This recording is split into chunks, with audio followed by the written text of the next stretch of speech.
New poll came out, a Harvard-Harris approval rating for Trump. He's up to 47%. He's up 3 points since November.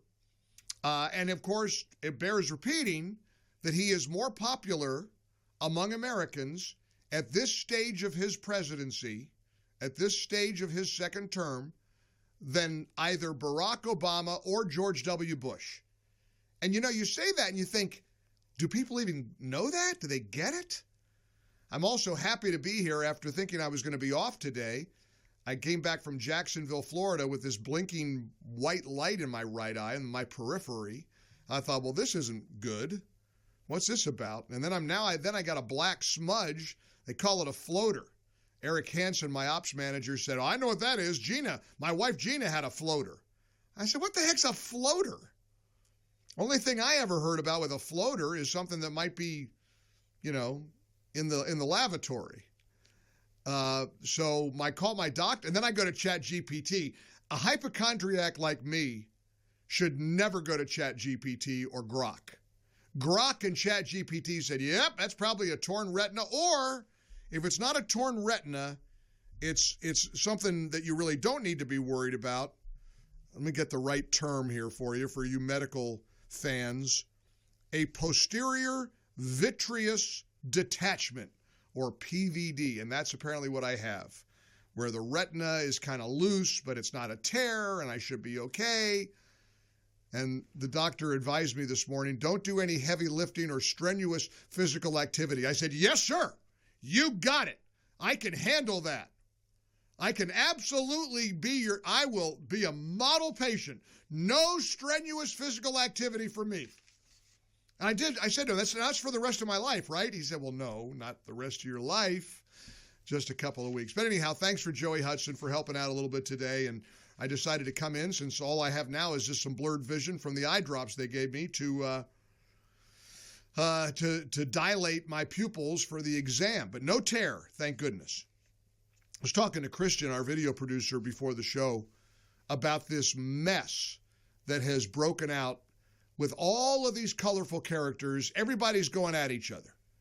Megyn Kelly and Candace Owens and Nick Fuentes and Marjorie Taylor Greene, and who am I missing? There's more. And it's just regrettable because the real enemy of America is the person who wants to destroy America from within. And that really is today's Democrat Party. But then once in a while, Republicans act just like Democrats. You got to hear this clip. I saw this clip. It's a Republican senator from Utah, John Curtis. This is not a guy who's typically making headlines. And he shows up on CNN. There is now a spotlight on the Somali community, not only in Minnesota, but all over the country. And look, I'm not saying this as an attack. Somalia is a third world country. And plenty of Somalis have escaped Somalia to come to the United States. And according to authorities, many Somalis committed horrific Medicaid fraud to the tune of over $1 billion with a B in Minnesota. And you got the mayor of Minneapolis speaking in Somali. You got the governor of Minnesota, that goofball Waltz, who had the state flag redesigned so that it would more closely resemble the Somalia flag. It's insane. And so along comes Republican Senator John Curtis of Utah. He decided to pop up on CNN and say this. And the best thing I can do is set my example. And I think all of us need to wake up every morning, look in the mirror and say, what are we doing? What am I doing specifically today to make this country a better country, to make all of our immigrants feel more welcome? That's what we've always had. And I think if more of us would do that, it would matter less what individuals said.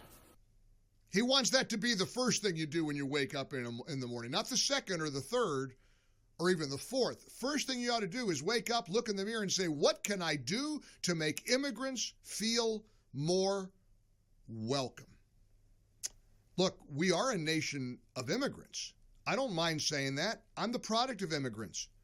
I say it, I've said it to you a million times. My grandparents came over here on the boat from Ireland and from Lithuania on both my parents' side. Not my great-grandparents, my grandparents. And I remember sitting in my grandpa's lap, listening to him tell me Cape Tau in Lithuanian. I remember stories about my mom's mom, a woman from Ireland. But as President Trump often says, come over here legally, like my grandparents did. To storm the country and act entitled is insane. You want to talk about insanity? I give you Ilhan Omar from Minnesota. Check out this woman who decides to show up on CBS over the weekend with Margaret Brennan, and she says any effort to deport Somalis who are here illegally reminds her of Nazi Germany. I want to ask you about something else that the architect of the president's immigration policy, Stephen Miller, said. On Thanksgiving Day, he posted, "No magic transformation occurs when failed states cross borders. At scale, migrants and their descendants recreate the conditions and terrors of their broken homelands." What do you make of this argument of failure to assimilate and sort of ruining America? How do you understand this? I mean, when I think about Stephen Miller and his white supremacist rhetoric, it reminds me, yes, it reminds me of the way the Nazis described Jewish people in Germany. And you know, as we know, there have been many immigrants who've tried to come to the United States who've turned back, one of them being Jewish immigrants. We know the way that people were described who were coming from Ireland, Irish immigrants. We know the way in which people were described back then when they were Italian immigrants. And to me, you know, we're yes, of course, ethnically Somali. We are in this country as Americans. Yeah. We are citizens. We are productive part of this nation, and we will continue to be. Incidentally, somebody pointed out that Margaret Brennan hack, that CBS hack, who's the host of Face the Nation. You could hear her loving, yeah, yes, you're right. Yes, Congress. And then she turned around and talked to Scott Besson and just ripped into him, wouldn't let him finish a sentence. It's always stunning to watch the bias of an anchor like Margaret Brennan come out when she's interviewing a whack job, far left radical like Ilhan Omar, and she slobbers all over her.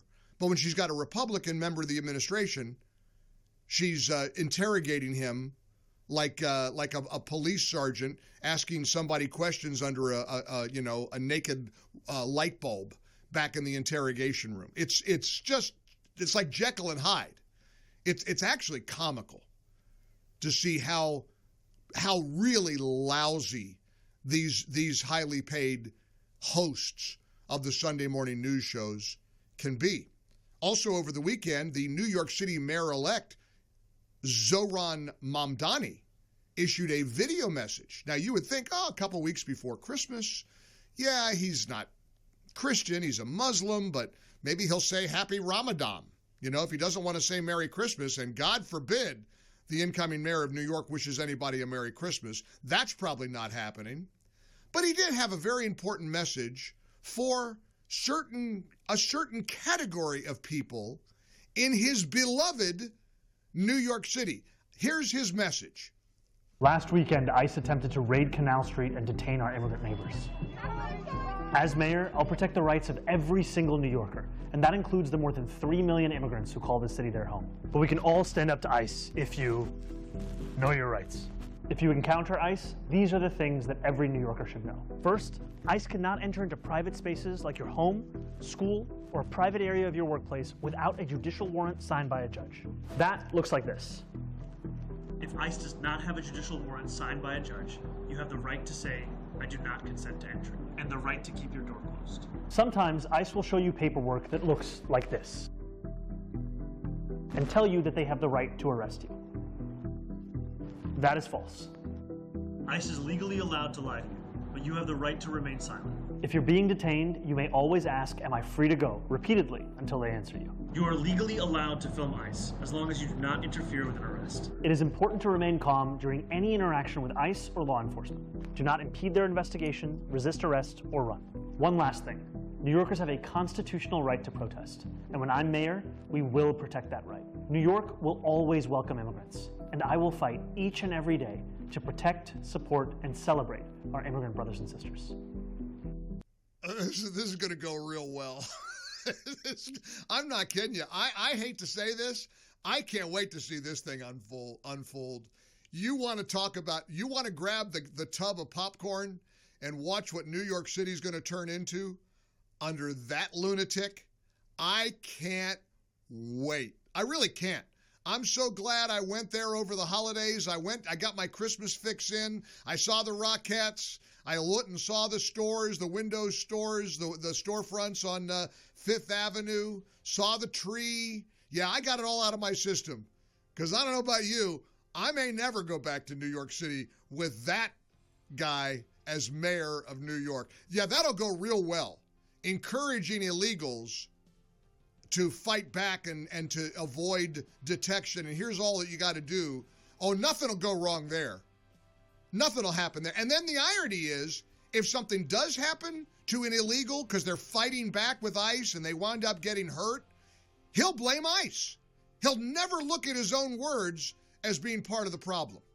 Hey, progressives, be careful what you wish for, because you're going to get it. Boy, are you going to get it. Welcome in. Here's our number, 800-655-MIKE. We're in the Relief Factor Studios. Great to have you here on a Monday, December the 8th episode of The Mike Gallagher Show.